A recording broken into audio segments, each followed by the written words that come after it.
the Arab Spring is a revolutionary wave of demonstrations and protests, riots, and civil wars in the Arab world that began on December 18, 2010 and lasted into 2011. By December 2013, rulers had been forced from power in Tunisia, Egypt, Libya, and Yemen. Civil uprisings had erupted in Bahrain and Syria. Major protests had broken out in Algeria, Iraq, Jordan, Kuwait, Morocco, Israel and Sudan. And minor protests had occurred in Mauritania, Oman, Saudi Arabia, Djibouti, Western Sahara, and the Palestinian Authority. Weapons and Tuareg fighters returning from the Libyan civil war stoked a simmering conflict in Mali which has been described as fallout from the Arab Spring in North Africa. The sectarian clashes in Lebanon were described as a spillover of violence from the Syrian uprising and hence the regional Arab Spring. The protests have shared some techniques of civil resistance and sustained campaigns involving strikes, demonstrations, marches, and rallies, as well as the effective use of social media to organize, communicate, and raise awareness in the face of state attempts at repression and internet censorship. Many Arab Spring demonstrations have been met with violent responses from authorities, as well as from pro-government militias and counter-demonstrators. These attacks have been answered with violence from protesters in some cases. A major slogan of the demonstrators in the Arab world has been ar-rabīīē yuridiskt nizam. Some observers have drawn comparisons between the Arab Spring movements and the revolutions of 1989 that swept through Eastern Europe and the Second World, in terms of their scale and significance. Others, however, have pointed out that there are several key differences between the movements, such as the desired outcomes and the organizational role of Internet technology and the Arab revolutions. Etymology: the term Arab Spring is an allusion to the revolutions of 1848, which is sometimes referred to as the Springtime of Nations, and the Prague Spring in 1968. In the aftermath of the Iraq War it was used by various commentators and bloggers who anticipated a major Arab movement towards democratization. The first specific use of the term Arab Spring as used to denote these events may have started with the American political journal Foreign Policy. Mark Lynch, referring to his article in Foreign Policy, writes Arab Spring a term I may have unintentionally coined in a January 6, 2011 article. Joseph Massat on Al Jazeera said the term was part of a U.S. strategy of controlling the movement's aims and goals, and directing it towards American-style liberal democracy. Due to the electoral success of Islamist parties following the protests in many Arab countries, the events have also come to be known as Islamist Spring, or Islamist Winter. Background, causes: the Arab Spring is widely believed to have been instigated by dissatisfaction with the rule of local governments, though some have speculated that wide gaps in income levels may have had a hand as well. Numerous factors have led to the protests, including issues such as dictatorship or absolute monarchy, human rights violations, political corruption, economic decline, unemployment, extreme poverty, and a number of demographic structural factors, such as a large percentage of educated but dissatisfied youth within the population. Also, some, like Slovenian philosopher Slavoj Angstrom 1/2 ek, named the 2009 Euro 2010 Iranian election protests as an additional reason behind the Arab Spring. The Kyrgyz revolution of 2010 might also have been a factor influencing its beginning. Catalysts for the revolts in all northern African and Persian Gulf countries have included the concentration of wealth in the hands of autocrats in power for decades, insufficient transparency of its redistribution, corruption, and especially the refusal of the youth to accept the status quo. Increasing food prices and global famine rates have contested but peaceful elections, fast-growing but liberal economy, secular constitution but Islamist government, created a model if not a motivation for protesters in neighboring states. Tunisia experienced a series of conflicts over the past 3 years, the most notable occurring in the mining area of Gafsa in 2008, where protests continued for many months. These protests included rallies, sit-ins, and strikes, during which there were 2 fatalities, an unspecified number of wounded, and dozens of arrests. The Egyptian labor movement had been strong for years, with more than 3,000 labor actions since 2004. One important demonstration was an attempted workers' strike on April 6, 2008 at the state-run textile factories of Al-Mahala al-Kubra, just outside Cairo. The idea for this type of demonstration spread throughout the country, promoted by computer-literate working-class youths and their supporters among middle-class college students. A Facebook page, set up to promote the strike, attracted tens of thousands of followers.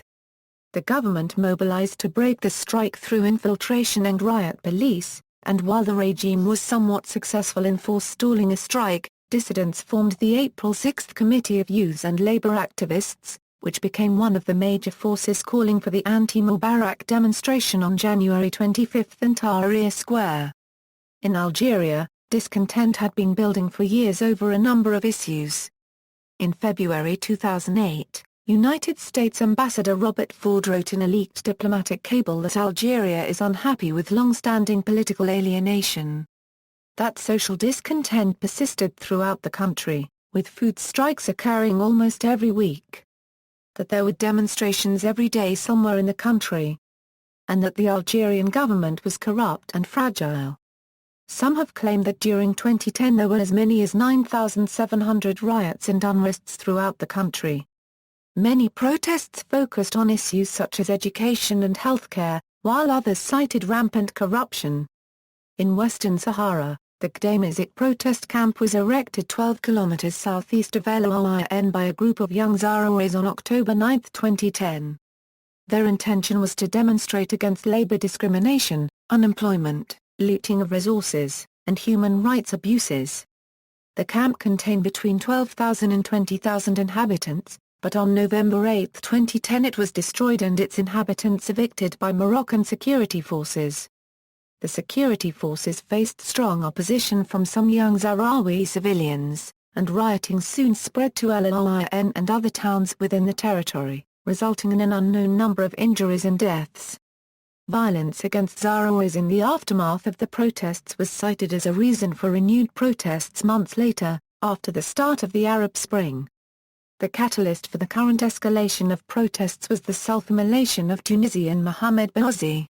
Unable to find work and selling fruit at a roadside stand, on December 17, 2010, a municipal inspector confiscated his wares. An hour later he doused himself with gasoline and set himself afire. His death on January 4, 2011 brought together various groups dissatisfied with the existing system, including many unemployed, political and human rights activists, labor, trade unionists, students, professors, lawyers, and others to begin the Tunisian revolution. Overview.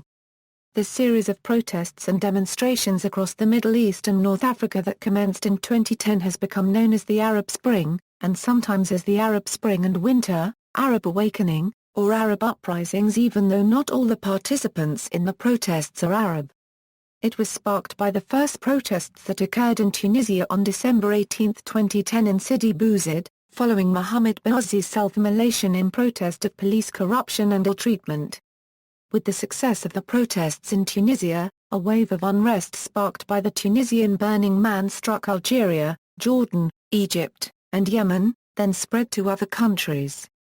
The largest, most organized demonstrations have often occurred on a day of rage, usually Friday afternoon prayers. The protests have also triggered similar unrest outside the region.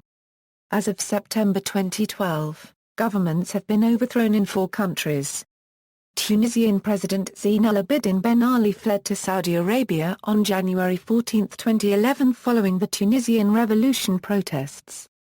In Egypt, President Hosni Mubarak resigned on February 11, 2011 after 18 days of massive protests, ending his 30-year presidency.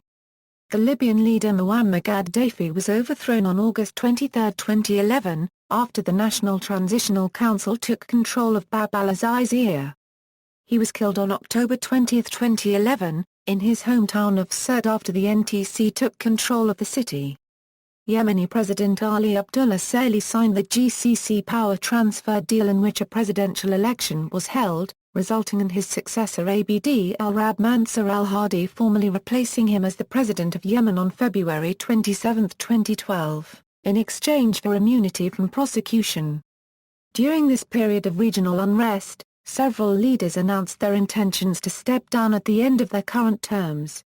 Sudanese President Omar al-Bashir announced that he would not seek re-election in 2015, as did Iraqi Prime Minister Nouri al-Maliki, whose term ends in 2014, although there have been increasingly violent demonstrations demanding his immediate resignation.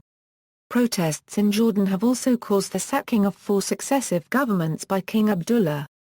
The popular unrest in Kuwait has also resulted in resignation of Prime Minister Nasser Mohammed al-Ahmed al-Sabah cabinet.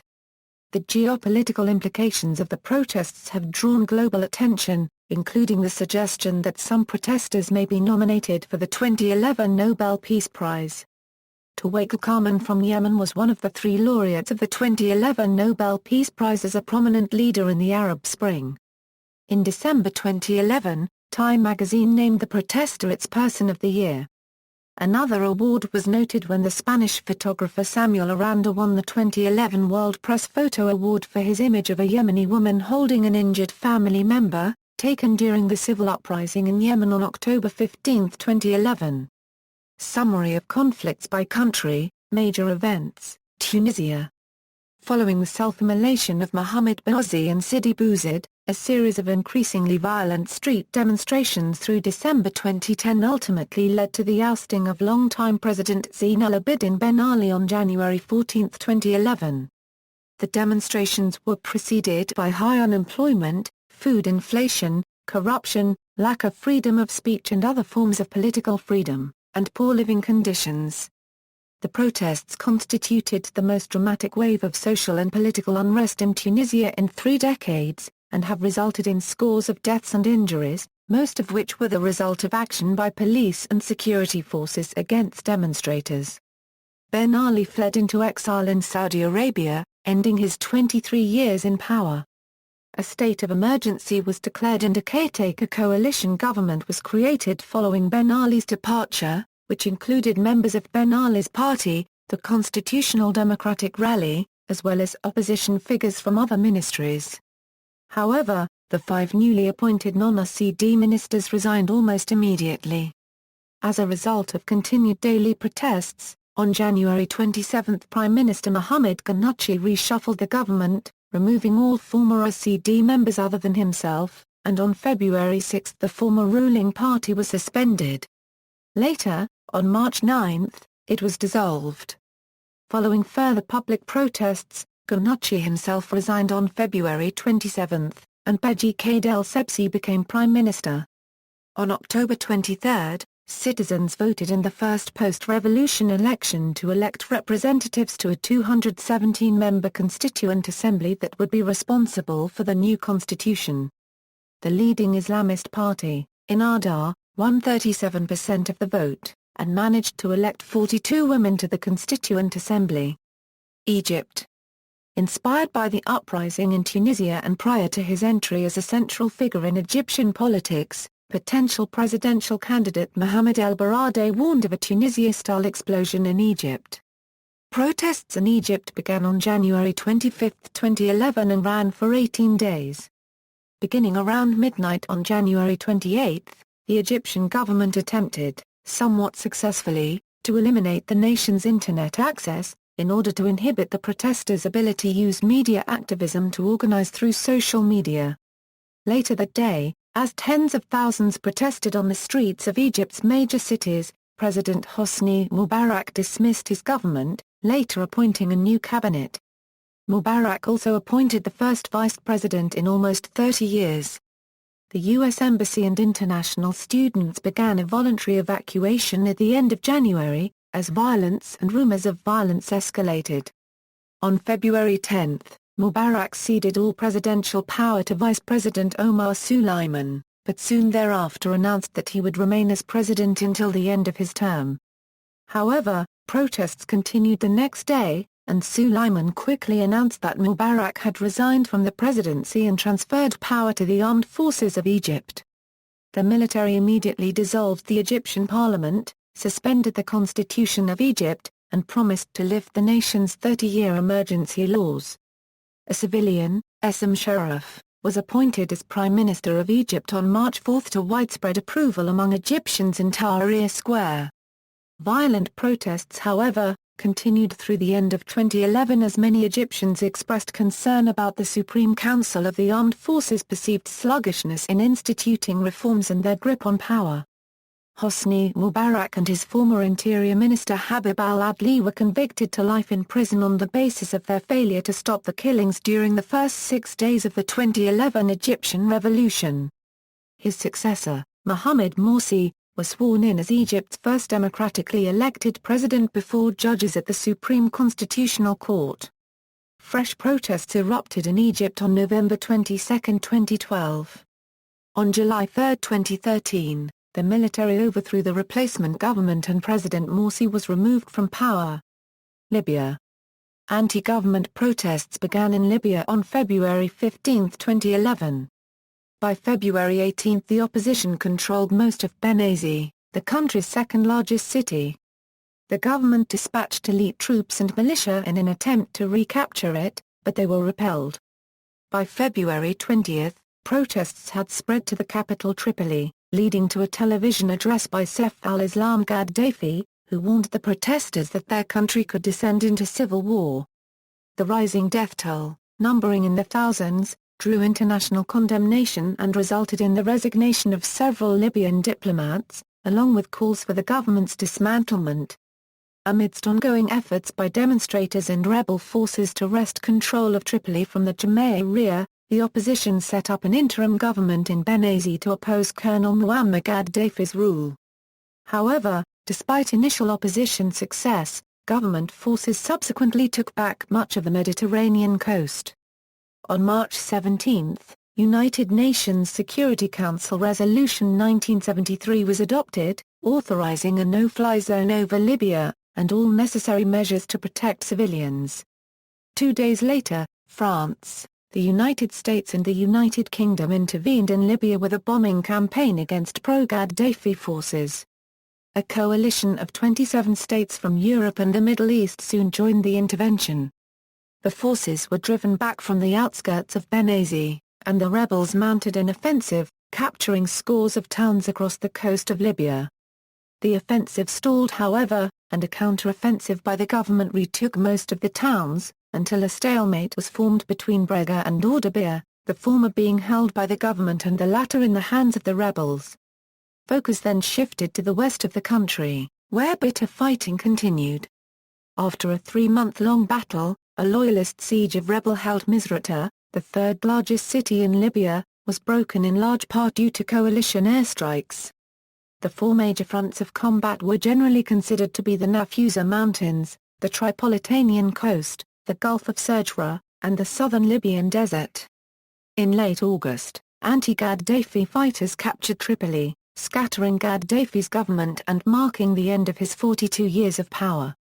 Many institutions of the government, including Gaddafi and several top government officials, regrouped in Sirte, which Gaddafi declared to be Libya's new capital.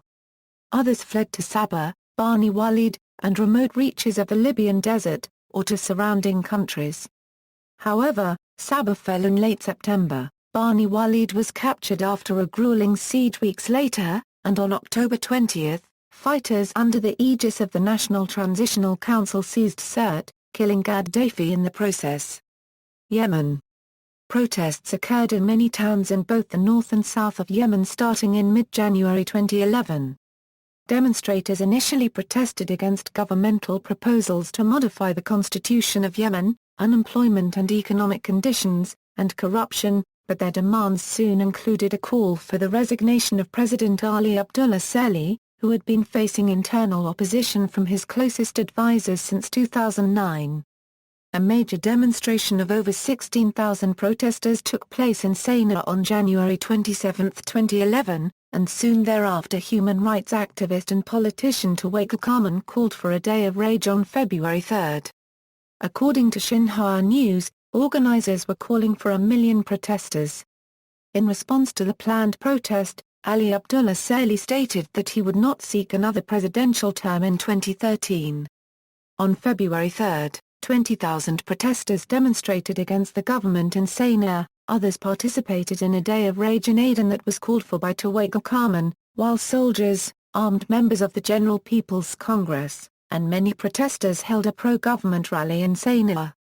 Concurrent with the resignation of Egyptian President Mubarak, Yemenis again took to the streets protesting President Saleh on February 11, in what has been dubbed a Friday of Rage. The protests continued in the days following despite clashes with government advocates. In a Friday of Anger held on February 18, tens of thousands of Yemenis took part in anti-government demonstrations in the major cities of Sana'a, Taiz, and Aden. Protests continued over the following months, especially in the three major cities, and briefly intensified in late May into urban warfare between Hashid tribesmen and army defectors allied with the opposition on one side and security forces and militias loyal to Saleh on the other. After Saleh pretended to accept a Gulf Cooperation Council brokered plan allowing him to cede power in exchange for immunity only to back away before signing 3 separate times, an assassination attempt on June 3 left him and several other high-ranking Yemeni officials injured by a blast in the presidential compound's mosque. Saleh was evacuated to Saudi Arabia for treatment, but he handed over power to Vice President Abd al-Rab Mansur al-Hadi, who has largely continued his policies and ordered the arrest of several Yemenis in connection with the attack on the presidential compound. While in Saudi Arabia, Saleh kept hinting that he could return any time and continued to be present in the political sphere through television appearances from Riyadh, starting with an address to the Yemeni people on July 7. On Friday 13 August, a demonstration was announced in Yemen as Mansour on Friday in which hundreds of thousands of Yemenis called for Ali Abdullah Saleh to go. The protesters joining the Mansour on Friday were calling for establishment of a new Yemen. On September 12, Saleh issued a presidential decree while still receiving treatment in Riyadh authorizing Vice President Abd al-Rab Mansur al-Hadi to negotiate a deal with the opposition and sign the GCC initiative. On September 23, 3 months since the assassination attempt, Saleh returned to Yemen abruptly, defying all earlier expectations.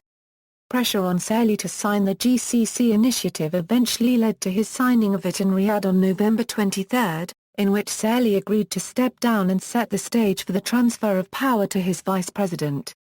A presidential election was then held on February 21, 2012, in which Hadi won 99.8% of the vote. Hadi then took the oath of office in Yemen's parliament on February 25. By February 27, Saleh had resigned from the presidency and transferred power to his successor. However, he is still wielding political clout as the head of the General People's Congress Party. Syria. Protests in Syria started on January 26, 2011, when a police officer assaulted a man in public at al-ṟarabīʿ Street in Old Damascus. The man was arrested right after the assault. As a result, protesters called for the freedom of the arrested man. Soon a day of rage was set for February 5, but it was uneventful. On March 6, the Syrian security forces arrested about 15 children in Daraa, in southern Syria, for writing slogans against the government. Soon protests erupted over the arrest and abuse of the children. Daraa was to be the first city to protest against the Ba'athist regime, which has been ruling Syria since 1963. Thousands of protesters gathered in Damascus, Aleppo, al-Hasaka, Daraa, Deir ez-Zor, and Hama on March 15, with recently released politician Su'ar Atassi becoming an unofficial spokesperson for the Syrian revolution. The next day there were reports of approximately 3,000 arrests and a few martyrs, but there are no official figures on the number of deaths. On April 18, 2011, approximately 100,000 protesters sat in the central square of Homs calling for the resignation of President Bashar al-Assad. Protests continued through July 2011, the government responding with harsh security clampdowns and military operations in several districts, especially in the north. On July 31, Syrian army tanks stormed several cities, including Hama, Deir ez-Zor, Abu Kamal, and Iraq near Daraa. At least 136 people were killed, the highest death toll in any day since the start of the uprising. On August 5, 2011, an anti-government demonstration took place in Syria called God is With Us, during which the Syrian security forces shot the protesters from inside the ambulances, killing 11 people consequently. By late November early December, the Bahrain district of Homs fell under armed Syrian opposition control. By late December, the battles between the government's security forces and the rebel Free Syrian Army intensified in Idlib Governorate. Cities in Idlib and neighborhoods in Homs and Hama began falling into the control of the opposition. During this time military operations in Homs and Hama ceased and stopped. By mid-January the FSA gained control over Zabadani and Madliyah. By late January, the Free Syrian Army launched a full-scale attack against the government in Rif Dimashq, where they took over Sakba, Hamriyan, Harasta and other cities in Damascus's eastern suburbs. On January 29, the 4th Regiment of the Syrian Army led by the president's brother Maher al-Assad and the Syrian Army dug in at Damascus, and the fighting continued where the FSA was 8 km away from the Republican Palace in Damascus. Fighting broke out near Damascus International Airport, but by the next day the Syrian government deployed the Republican Guards. The military gained the upper hand and regained all land the opposition gained in Rif Dimashq by early February. On February 4, the Syrian army launched a massive bombardment on Homs and committed a huge massacre, killing 500 civilians in one night in Homs. By mid-February, the Syrian army regained control over Zabadani and Madliyah.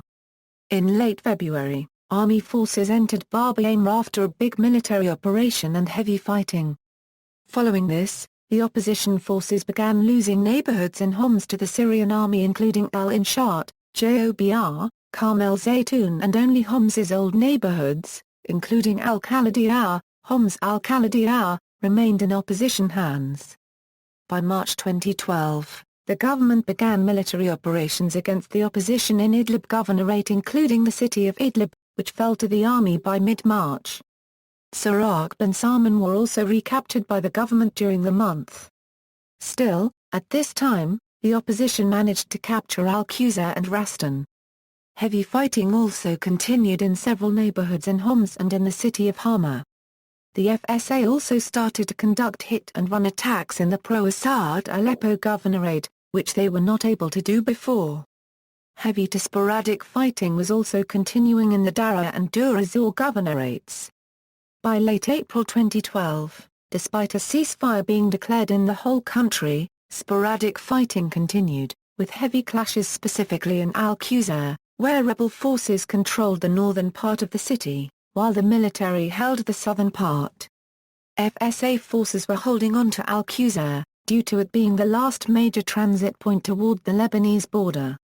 A rebel commander from the Farak Brigade in the town reported that 2,000 Farak fighters had been killed in Homs province since August 2011.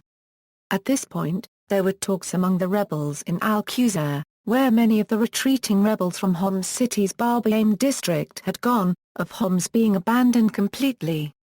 On June 12, 2012, the UN peacekeeping chief in Syria stated that, in his view, Syria has entered a period of civil war.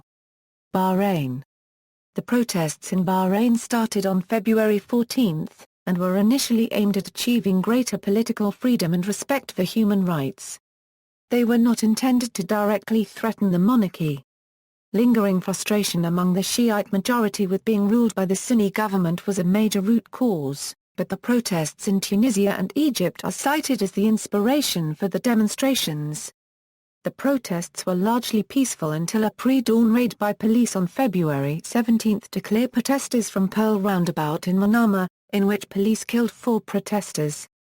Following the raid, some protesters began to expand their aims to a call for the end of the monarchy. On February 18, army forces opened fire on protesters when they tried to re-enter the roundabout, fatally wounding 1. The following day protesters reoccupied Pearl Roundabout after the government ordered troops and police to withdraw. Subsequent days saw large demonstrations. On February 21 a pro-government gathering of national unity drew tens of thousands, whilst on February 22 the number of protesters at the Pearl Roundabout peaked at over 150,000 after more than 100,000 protesters marched there and were coming under fire from the Bahraini military which killed around 20 and injured over 100 protesters. On March 14, Saudi-led GCC forces were requested by the government and entered the country, which the opposition called an occupation. King Hamad bin Isa Al Khalifa declared a 3-month state of emergency on March 15 and asked the military to reassert its control as clashes spread across the country. On March 16, armed soldiers and riot police cleared the protesters' camp in the Pearl Roundabout, in which 3 policemen and 3 protesters were reportedly killed. Later, on March 18, the government tore down Pearl Roundabout Monument. After the lifting of emergency law on June 1, several large rallies were staged by the opposition parties. Smaller-scale protests and clashes outside of the capital have continued to occur almost daily. On March 9, 2012, over 100,000 protested in what the opposition called the biggest march in our history. The police response has been described as a brutal crackdown on peaceful and unarmed protesters, including doctors and bloggers. The police carried out midnight house raids in Shia neighborhoods, beatings at checkpoints, and denial of medical care in a campaign of intimidation. More than 2,929 people have been arrested, and at least 5 people died due to torture while in police custody. On November 23, 2011, the Bahrain Independent Commission of Inquiry released its report on its investigation of the events, finding that the government had systematically tortured prisoners and committed other human rights violations. It also rejected the government's claims that the protests were instigated by Iran. Although the report found that systematic torture had stopped, the Bahraini government has refused entry to several international human rights groups and news organizations, and delayed a visit by a UN inspector. More than 80 people had died since the start of the uprising. Minor events. During the Arab Spring, protests flared up in the rest of the region, some becoming violent, some facing strong suppression efforts, and some resulting in small to moderate political changes. Aftermath. Arab Winter or Islamist Winter is the term for the wide-scale violence and instability, evolving in the aftermath of the Arab Spring protests in Arab world countries. The Arab Winter is characterized by extensive civil wars, general regional instability, economic and demographic decline of the Arab League and overall religious wars between Sunni and Shia Muslims. As of summer 2014, the Arab Winter has produced about 250,000 deaths and millions of refugees. Analysis, ethnic scope. Many analysts, journalists, and involved parties have focused on the protests as being a uniquely Arab phenomenon, and indeed, protests and uprisings have been strongest and most wide-reaching in majority Arabic-speaking countries, giving rise to the popular moniker of Arab Spring, a play on the so-called 1968 Prague Spring, a democratic awakening in what was then communist Czechoslovakia, to refer to protests, uprisings, and revolutions in those states. However, the international media has also noted the role of minority groups in many of these majority Arab countries in the revolts. In Tunisia, the country's small Jewish minority was initially divided by protests against Ben Ali and the government, but eventually came to identify with the protesters in opposition to the regime, according to the group's president, who described Jewish Tunisians as part of the revolution. While many in the Coptic minority in Egypt had criticized the Mubarak government for its failure to suppress Islamic extremists who attacked the Coptic community, the prospect of these extremist groups taking over after its fall caused most Copts to avoid the protests, with then Pope Shenouda III of the Coptic Orthodox Church of Alexandria calling for them to end. The international media pointed to a few Copts who joined the protests.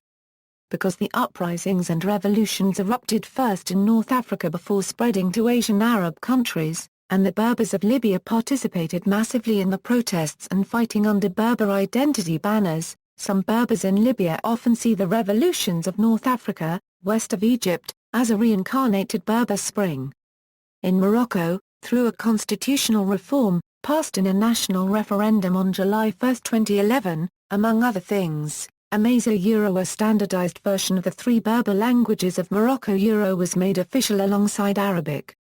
During the civil war in Libya, one major theater of combat was the western Nafusa Mountains, where the indigenous Berbers took up arms against the regime while supporting the Revolutionary National Transitional Council, which was based in the majority Arab eastern half of the country. In northern Sudan, hundreds of non-Arab Darfuris joined anti-government protests, while in Iraq and Syria, the ethnic Kurdish minority has been involved in protests against the government, including the Kurdistan Regional Government in the former Kurdish majority north, where at least one attempted self-immolation was reported. Concurrent events. The regional unrest has not been limited to countries of the Arab world. The early uprisings in North Africa were inspired by the 2009–2010 uprisings in the neighboring state of Iran. These are considered by many commentators to be part of a wave of protest that began in Iran, moved to North Africa, and has since gripped the broader Middle Eastern and North African regions, including additional protests in Iran in 2011–2012. In the countries of the neighboring South Caucasus namely Armenia, Azerbaijan, and Georgia as well as some countries in Europe, including Albania, Croatia, and Spain. Countries in sub-Saharan Africa, including Burkina Faso, and Uganda. And countries in other parts of Asia, including the Maldives and the People's Republic of China, demonstrators and opposition figures claiming inspiration from the examples of Tunisia and Egypt have staged their own popular protests. The protests in the Maldives led to the resignation of the president.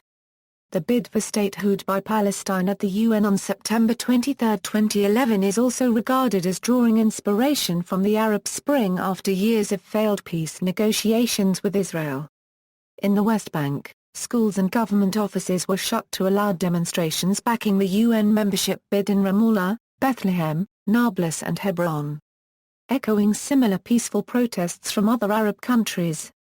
The 15 October 2011 global protests and the Occupy Wall Street movement, which started in the United States and has since spread to Asia and Europe, drew direct inspiration from the Arab Spring, with organizers asking U.S. citizens, "Are you ready for a Tahrir moment?" The protesters have committed to using the revolutionary Arab Spring tactic to achieve their goals of curbing corporate power and control in Western governments. Also, the Occupy Nigeria protests beginning the day after Goodluck Jonathan announced the scrap of the fuel subsidy in oil-rich Nigeria on January 1, 2012, were motivated by the Arab people.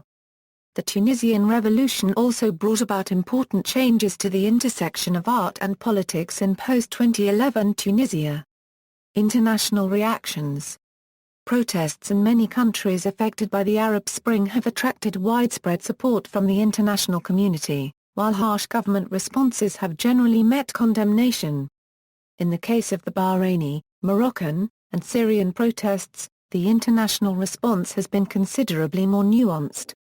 Some critics have accused Western governments and media, including those of France, the United Kingdom, and the United States, of hypocrisy in the way they have reacted to the Arab Spring.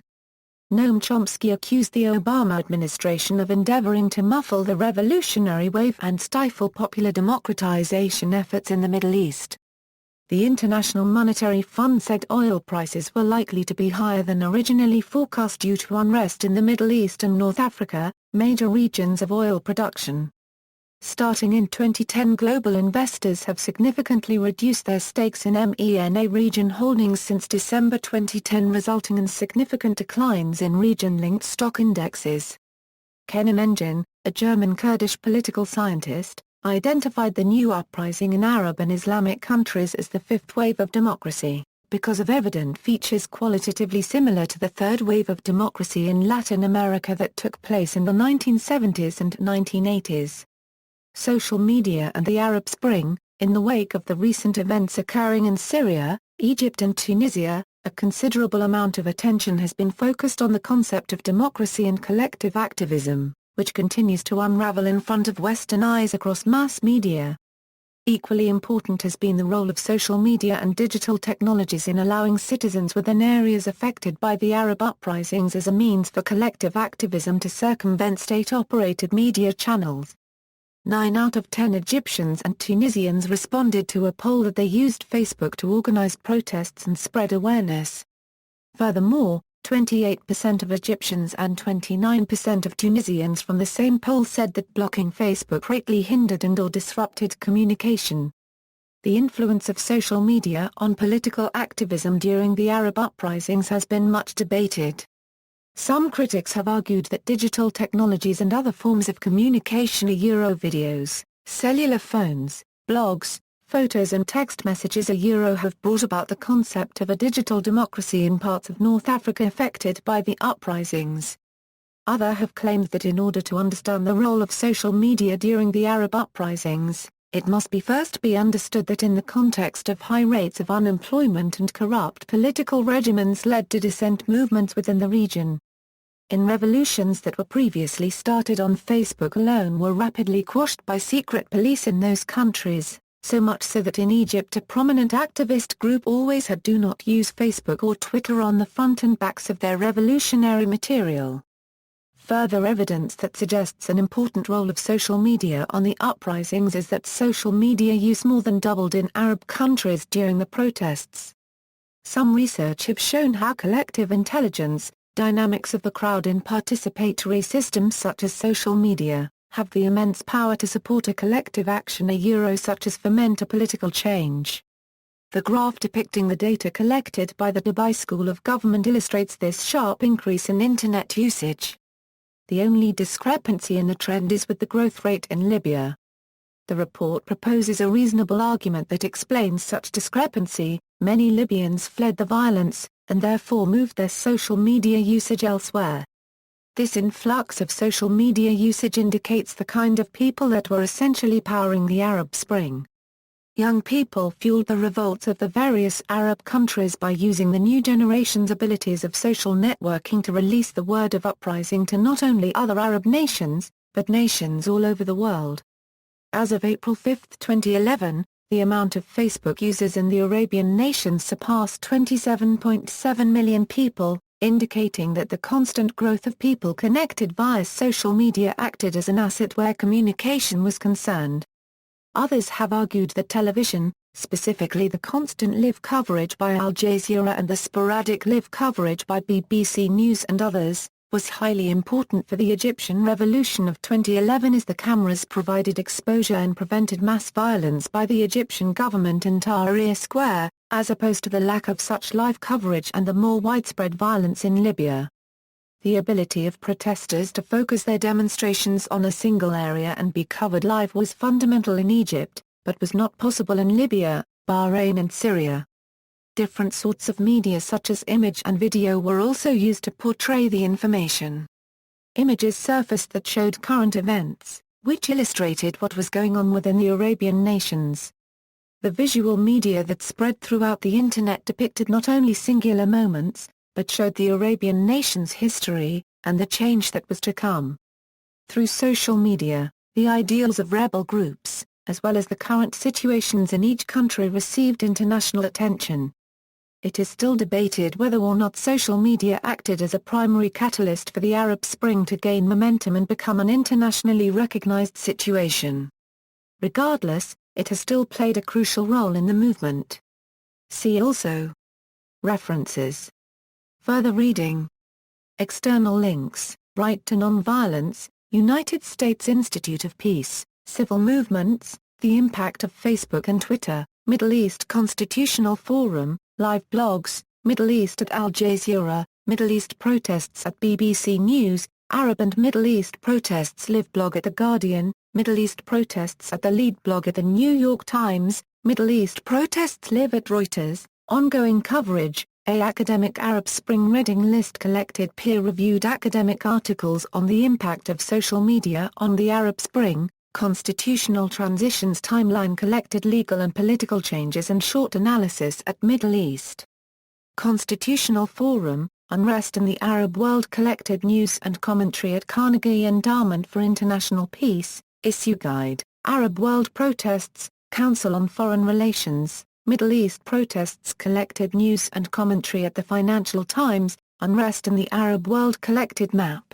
news and commentary at CNN, Arab and Middle East Unrest collected news and commentary at The Guardian, Arab and Middle East Unrest interactive timeline collected news and commentary at The Guardian, Rage on the Streets collected news and commentary at Harriet Daily News and Economic Review, Middle East Unrest collected news and commentary at The National, Middle East Uprisings collected news and commentary at Showdown in the Middle East website, The Arab Revolution collected news and commentary at Spiegelder, the Middle Eastern Revolt collected news and commentary at Time, Other, the Arab Spring 1 year later. The CENSEI report analyzes how 2011's clamor for democratic reform met 2012's need to sustain its momentum. The CENSEI report, February 13, 2012, Interface Journal Special Issue on the Arab Spring, Interface, a journal for and about social movements, May 2012, The Shoe Throwers Index. The Economist. February 9, 2011 interview with Tariq Ramadan, We need to get a better sense of the trends within Islamism. Kantarad of February 2, 2011 Said J. Al-Ism, The Arab Spring, Why Exactly at This Time? Reason Papers 33, Tracking the Wave of Protests with Statistics, revolutiontrends.org, Arab Uprisings, 10 Key Moments from BBC Middle East editor Jeremy Bowden.